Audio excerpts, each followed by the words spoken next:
We fell asleep in one world and woke up in another. Suddenly Disney is out of magic. Paris is no longer romantic. New York doesn't stand up anymore.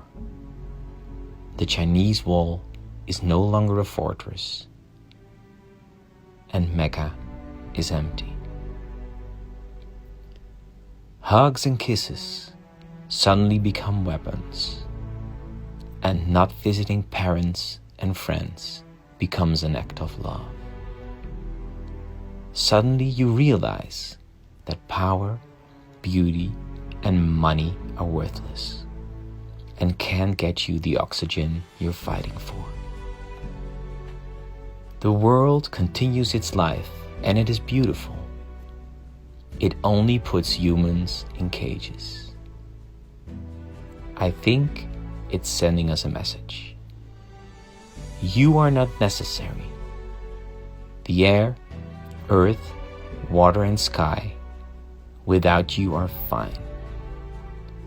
When you come back, remember that you are my guests, not my master.